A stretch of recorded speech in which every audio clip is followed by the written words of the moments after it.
Good grief.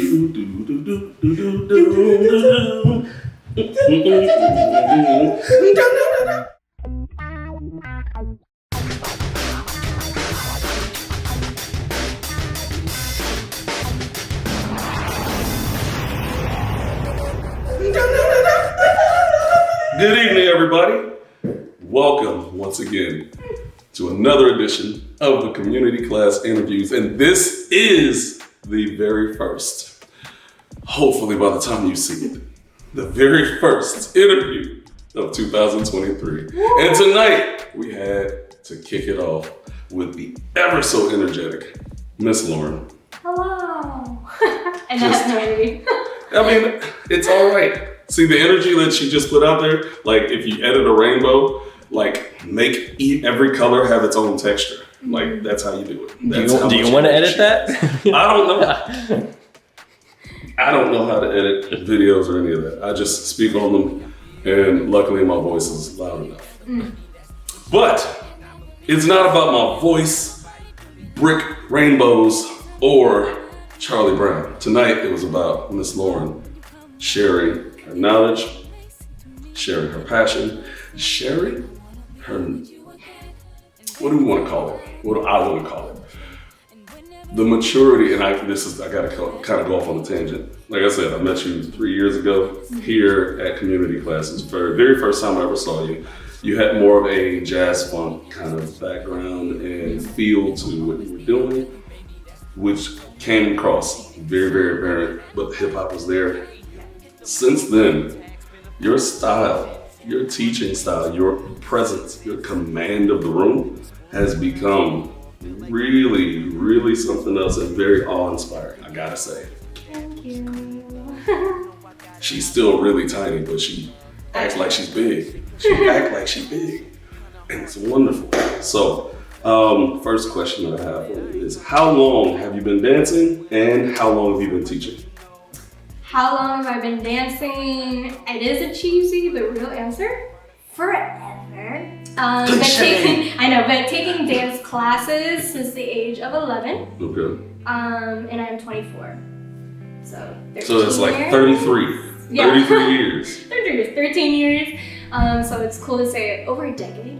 And then teaching, I've been teaching since I was 17 and I'm 24. So what's the math? 18, 19, 20, 22, 24. 7 years. 32. All right. 100.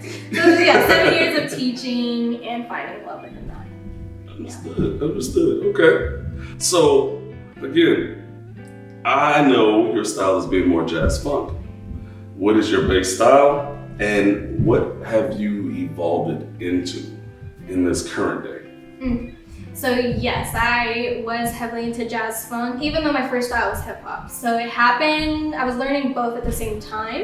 And naturally jazz funk just, when you're dancing, you kind of start to see like what looks good on you, what feels good. And so the jazz essence with funk, meaning grooves for me from hip hop, felt really good together. But the more I've been dancing, the more I've been creating, the more classes I've taken, jobs I've done, hearing new music as well. So like as the years go by, there's new music that comes.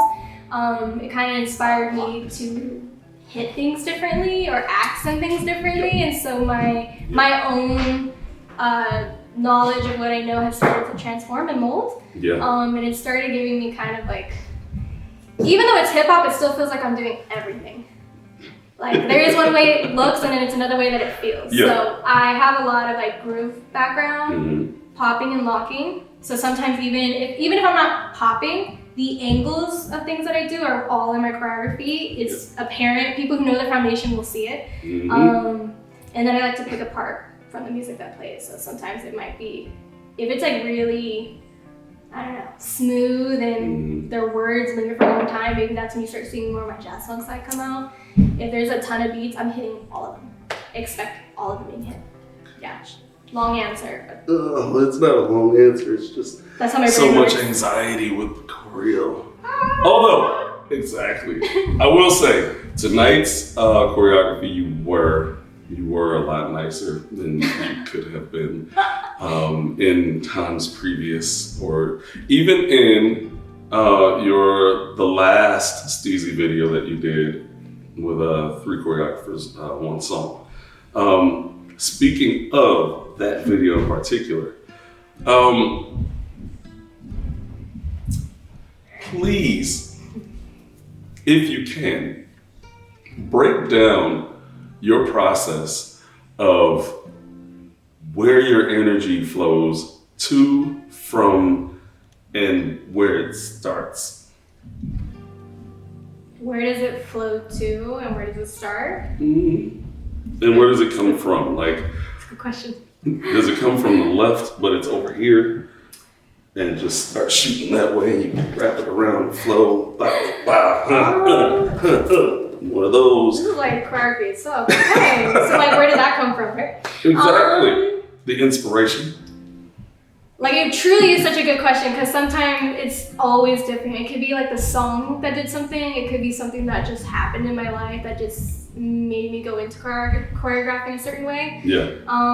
Let's say, okay, for that piece, an example, I think I was having almost like, it looks different to everyone else though, but I was having a pretty mellow day. And so I went into it mellow, thinking like, oh, I'm gonna just accent certain things, and you know, when you start dancing a little bit, things start to come out. But I was actually thinking mellow. So it started off mellow, and then I think from there, because I'm so calm, I heard absolutely literally everything in the song. So that's why I started building up. Yeah. So maybe I was like, I'm just gonna make it quicker, and because it's quicker, it made it seem more hype. But to me, I was still chilling. So where did it come from? I was having a chill day, and I thought I was going through it chill. But you know, to each their own. If you thought I was going ham, sure. Yeah.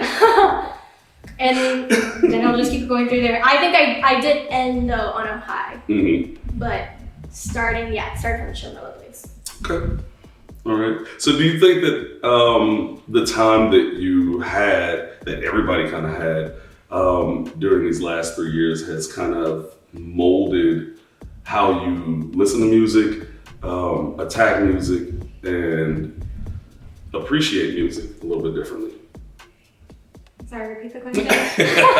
How did... Do you think that the last 3 years has molded the way that you listen to music, the way that you attack music, and the way that you appreciate music a little bit differently? Yes. Yeah. I think there's been, there's like OG teachers that I've taken from that no longer teach, and so then you're pushed to go elsewhere, and then there's been new teachers coming into place and new songs.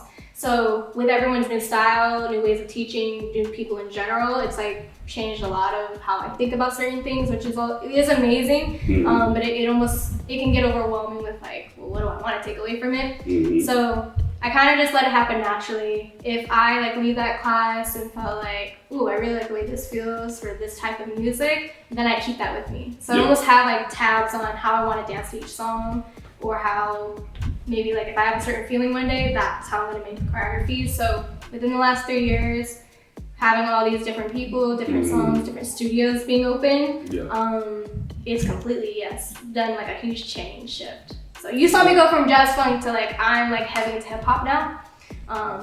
But yeah, I think it's just, I've known my foundation. The last 3 years has been like extra fusion of things from people. Like some people can be teaching hip hop and they do like a lot of salsa. So even like whether they like it or not, there might be some salsa aspects put into it that then I'm now learning. And then it kind of gets meshed into me. So yes. Understood. That's the answer, yes. How? Yes. Yes. All right.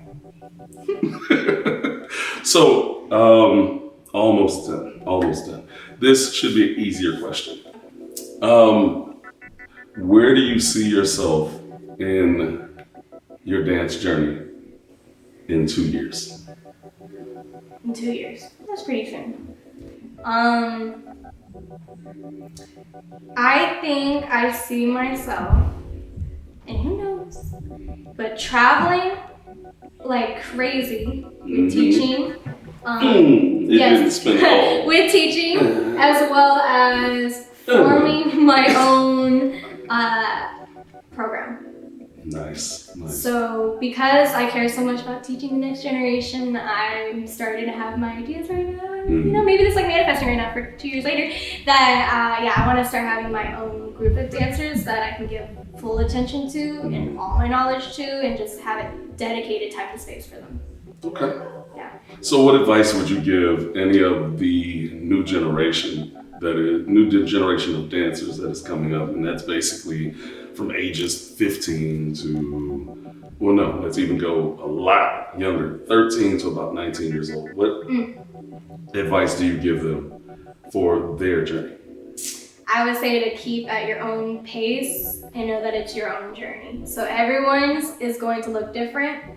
We all have different knowledge, different experiences, but how it builds on you, just sharpen that tool. Nice. Okay, last question. So a little bit of history, you more than likely don't remember it because you see a lot of people do a whole lot of things. But I only do so many of these every year. So I remember it. I asked you if your dance style, whenever you danced, had an aura, what color would it be? You said blue. Everything about you was red at that point. You had red hair, there was red clothes, red shoes, and it was all Sue. And she was like, no. My aura is blue. And at that part. It's but for me. Exactly. I'm editing a blue bandana. Right. But, so, a little bit different, but still kind of the same. If your dance style had a spirit animal, every time you danced, what animal would hit the floor? A lion. It's just like being brave and courageous and having no fear. There's no, but the one thing is I feel like lions probably have a sense of entitlement, like they know they're big and it's maybe scary. I go into it with like the heart of a dog, like puppy. So I come out like this, but then the way I dance comes off as like a lion. Okay. Puppy lion. See, it's always puppy lion. Yeah. Lion pup or lion cub. It's still a cat. Whichever one it is saying woof. Thank you very, very much for joining us. Thank you very, very much for your knowledge. Thank you for your energy. Thank you for the encouragement to the class. Thank you for kicking off our 2023. Woo, thank you for having me. Absolutely. Come on, Epicenter. Great job. And, as if you all don't know, we are the Epicenter presented by Boogiezone.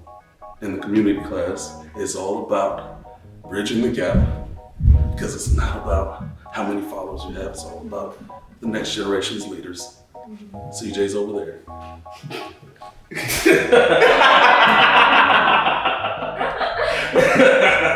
love that. But that's what community class has always been about, and I'm always encouraged to see the next generation come up and do great freaking things and become who they want to be. This is Hey Miss Lauren. I am PhillyMoReally though. We out. First class of 2032. 23.